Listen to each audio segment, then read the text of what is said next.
सुप्रभात। आज आध्यात्मिक विषय पर चर्चा करते हैं और ये जानते हैं कि सत्संगी कैसा होना चाहिए।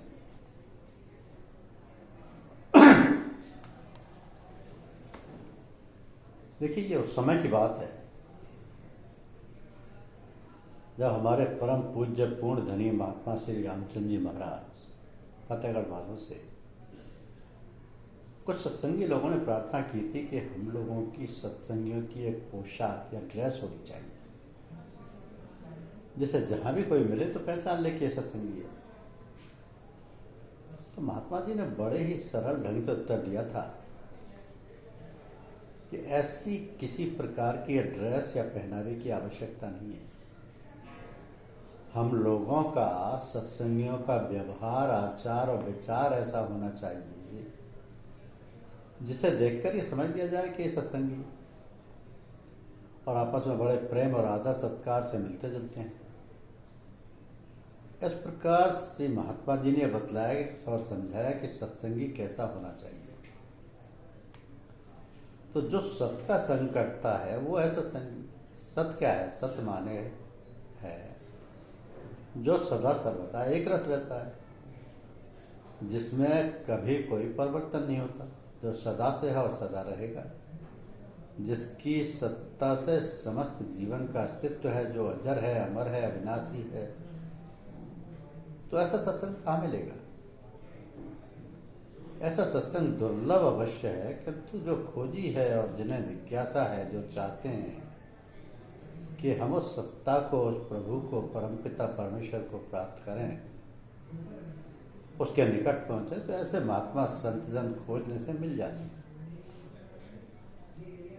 और उन्हीं के सानिध्य में, उन्हीं के पास उठने बैठने से, उन्हीं से संपर्क करने से और वह जो कुछ बतलाएं उसको अभ्यास में लाने से हमें ऐसी बुद्धि, ऐसी चेतना प्राप्त होगी कि हम उस ओर अग्रसर होने लगेंगे, चलने लगेंगे, साधना में जुट जाएंगे और हमें सत की सत्ता का आभास मिलने लगेगा और हमें वही सब गुण, वही सब बातें आने लगेंगी। तो हमारा आचार विचार, व्यवहार और व्यवहार सभी कुछ ऐसा बन जाएगा, तब हम सत्संगी कहलाने के अधिकारी हो जाएंगे। तब जो भी हमें मिलेगा, हमें देखेगा तो कहेगा कि हाँ, ये तो सत्संगी है, संत है, महात्मा है, और लोग अनायास ही हमारी ओर आकर्षित होने लगेंगे। तो सत्संगी को अपने आचार विचार के प्रति जागरूक रहने की आवश्यकता है। हर सत्संगी अपने आप को देखे कि हम कहाँ हैं, कैसे हैं और हमारी क्या दशा है। हम क्यों आपस में तनिक तनिक सी बात पर लड़ते झगड़ते हैं और आपस में ईर्ष्या द्वेष रखते हैं। ऐसे तो पूरी तौर से ये स्पष्ट है कि हम सत्संग नहीं करते, हम केवल दिखावा करते और अपने बड़ों की हंसी उड़ाने का काम करते हैं। तो सत्संग करने से तो हमारा आचार विचार एवं व्यवहार बदलना चाहिए। आपस में भातृत्व भाव, प्रेम और सद्व्यवहार आना चाहिए। तो ये क्यों नहीं आ रहा? इसका कारण ढूंढना चाहिए। अपने को और अपने सत्संग को जगहसाई से बचाना चाहिए। हमें जागरूक होना चाहिए, चेतना चाहिए कि हम क्या कर रहे हैं, क्यों अपने जीवन को नष्ट कर रहे हैं, अन्य लोगों की दृष्टि में अपने को हीन और सदाचार विहीन बना रहे हैं। सोचो, समझो और अपने आप को सुधारो, बदलो एवं सत्संग का प्रभाव अपने में लाने का अथक प्रयास और प्रयत्न करो। ये कोई कठिन कार्य नहीं, थोड़े प्रयास से हमारा सब कुछ बदल जाएगा। केवल सत्संग करने की बात है। ठीक प्रकार के सत्संग से हमारे अंदर समर्पण की भावना आना चाहिए। सत्संग से क्या नहीं हो सकता है? मनुष्य से देवत्व और देवत्व से ईश्वरत्व की प्राप्ति होती है, किंतु हम पहले अपने में मानवता, मनुष्यत्व के कार्य करें और ये सब सत्संग से ही प्राप्त हो सकता है। तो हमारे अंतर में जब सत की लहर, सत की तरंग उछाल मारेगी और अंतर में भरेगी, तब एकदम दशा बदल जाएगी। जहां अंतर में शुद्धि और पवित्रता का संचार हुआ कि हमारा बाह्य यानी व्यवहार बदल जाएगा, सुधर जाएगा और हम सच्चे रूप में मनुष्य बन जाएंगे। तो मनुष्य की चिंता का कारण क्या है? यही ना कि वे शांति का अनुभव नहीं कर पा रहे, पर यदि वह शांति के मार्ग पर अग्रसर हो जाए तो उसकी चिंताओं का कारण समाप्त हो जाएगा। वह तो इन चिंताओं पर विजय प्राप्त करने की उधेड़ में लगा रहता है। किसी को धन की चिंता है तो किसी को बाल बच्चों की परवरिश की, तो किसी को संतान प्राप्ति की। कहने का मतलब यह है कि जितने लोग हैं उतनी चिंताएं हैं और वे सब उलझे हुए हैं इन सब में। तो ऐसी अवस्था में कुछ और सोचने विचारने का समय ही कहाँ है उनके पास। यह सब संभवतः इसलिए है कि प्राणी को इस बात का ज्ञान ही नहीं है कि यदि वह हृदय में शांति स्थापित कर ले तो उसकी समस्त चिंताओं का निवारण हो सकता है। परंतु वह तो फंसा हुआ है अपनी क्षण चिंताओं के चक्कर में। वह तो महापुरुषों के पास भी स्वार्थ की ही बात लेकर जाता है, क्योंकि उसे ज्ञात नहीं कि महापुरुषों के पास ऐसी अक्षय निधि है जिसके सदुपयोग से वह न केवल अपने जीवन को शांति में बना सकता है वरन अन्य प्राणियों को भी वह शांति सागर में निमग्न करने में पूर्ण समर्थ हो सकता है।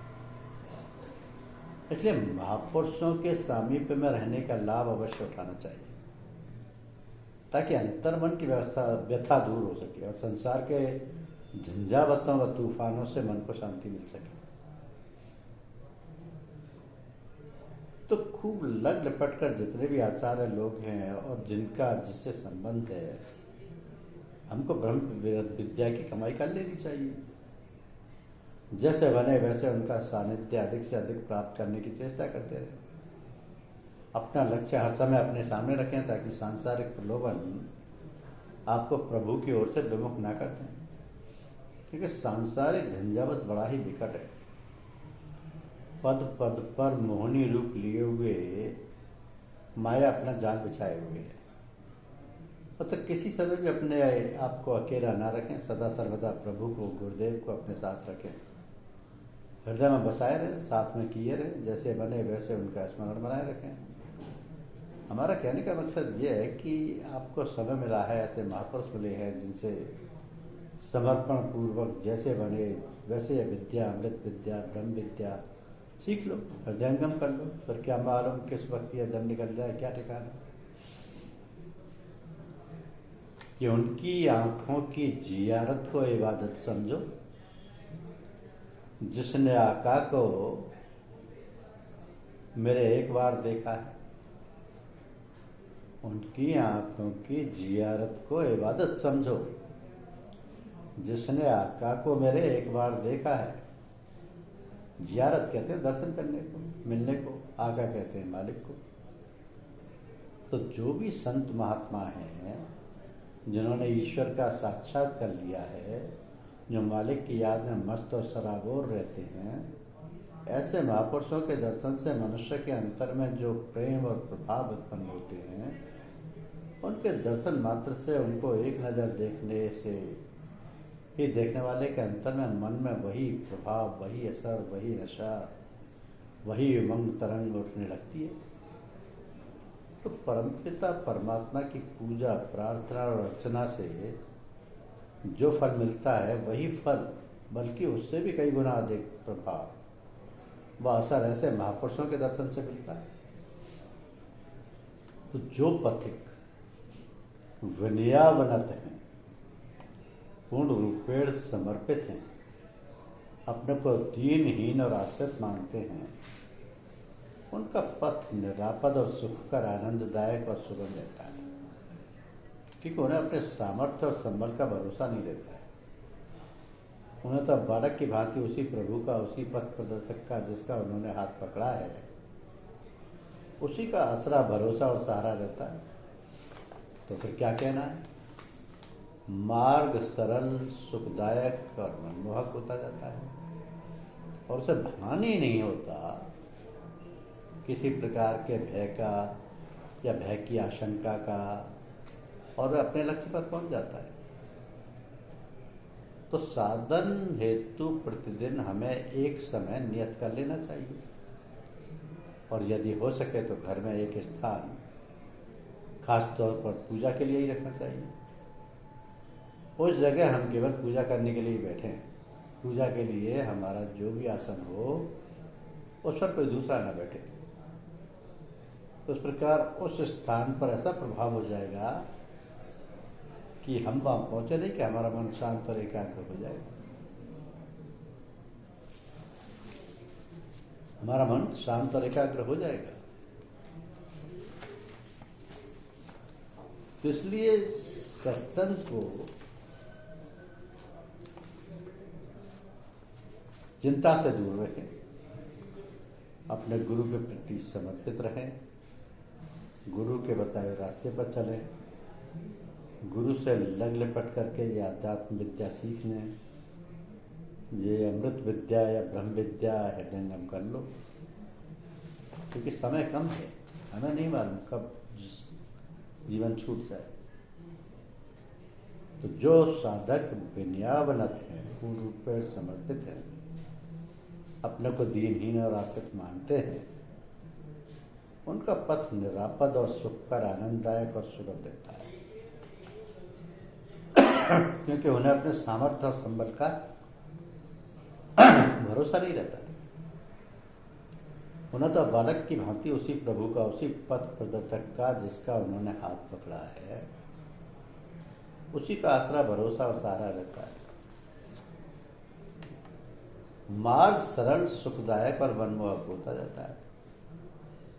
उसे भानी नहीं हो पाता कि किसी प्रकार के भय का या भय की आशंका का, और वो अपने लक्ष्य पर पहुंच जाता है। तो ये जो साधन है, प्रतिदिन हमें एक नियत कर लेना चाहिए, एक समय भी नियत कर लेना चाहिए, और यदि हो सके तो घर में एक स्थान खास तौर पर पूजा के लिए ही रखना चाहिए। उसी जगह हम केवल पूजा करने के लिए ही बैठे, पूजा के लिए हमारा जो भी आसन हो उस पर कोई दूसरा ना बैठे। इस प्रकार उस स्थान पर ऐसा प्रभाव हो जाएगा कि हम वहां पहुंचे नहीं कि हमारा मन शांत और एकाग्र हो जाएगा। धन्यवाद।